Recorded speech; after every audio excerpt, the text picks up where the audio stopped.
జాగృతి అధినేత కల్వకుంట్ల కవిత తిరుమల శ్రీ వెంకటేశ్వర స్వామిని దర్శించుకున్నారు. తనపై ఉన్న కేసులో కోర్టు క్లీన్ చిట్ ఇచ్చిన తర్వాత ఆమె మొదటిసారి తిరుపతికి వచ్చారు. గత 4 ఏళ్లుగా తప్పుడు కేసు పెట్టి తనను మానసికంగా, రాజకీయంగా వేధింపులు గురిచేశారని ఆవేదన వ్యక్తం చేశారు. దేవుడి దయతో న్యాయస్థానం ఆ కేసును డిశ్చార్జ్ చేసిందని, తనకు పూర్తి స్థాయిలో ఊరట లభించిందని తెలిపారు. ఈ కష్టకాలం నుంచి బయటపడినందుకు మొక్కు తీర్చుకోవడానికి స్వామివారి దర్శనానికి వచ్చినట్లు కవిత పేర్కొన్నారు.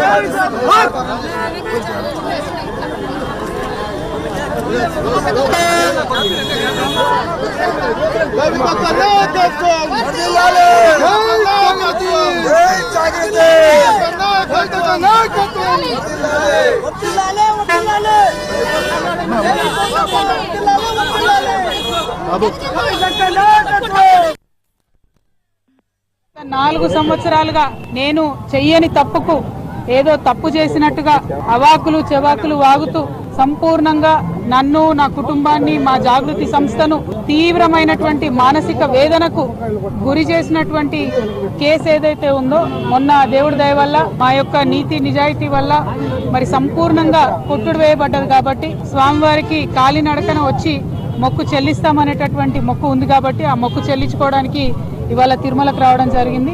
చాలా సంతోషం. ఎప్పుడు తిరుమలకు వచ్చినా మంచి జరుగుతుంది. మొన్న కూడా నేను జైలు నుండి విడుదలయ్యాక 3 నెలల కింద వచ్చి వెళ్ళాను. స్వామివారి దర్శన భాగ్యంతో సంపూర్ణంగా కేసే పోయింది. మరి ఇప్పుడు స్వామివారికి మొక్కు చెల్లించుకొని నెక్స్ట్ 2 నెలల లోపలే మరి తెలంగాణ రాష్ట్రంలో తెలంగాణ జాగృతి సంస్థ ఒక నూతన పార్టీ పెట్టబోతా ఉన్నది. కాబట్టి ఆ పార్టీ కూడా వెంకటేశ్వర స్వామి దయతోని అత్యద్భుతంగా కొనసాగుతుందని, తెలంగాణ ప్రజల సేవలో మేము ముందుంటామని, ఎటువంటి భేషజాలు లేకుండా అన్ని వర్గాల ప్రజలకు కూడా, ఎటువంటి భేదభావాలు లేకుండా అన్ని వర్గాల ప్రజలకు కూడా సేవ చేసేటటువంటి ఒక మంచి పార్టీని తెలంగాణ ప్రజలకు అందియాలనే ఉద్దేశంతో కూడా స్వామివారికి మొక్కుంటాము. పార్టీ పెట్టిన తర్వాత, మరిన్ని నూతన కార్యక్రమాలు తీసుకున్న తర్వాత ఖచ్చితంగా స్వామివారి దర్శనానికి మళ్ళీ వస్తూ ఉంటాం.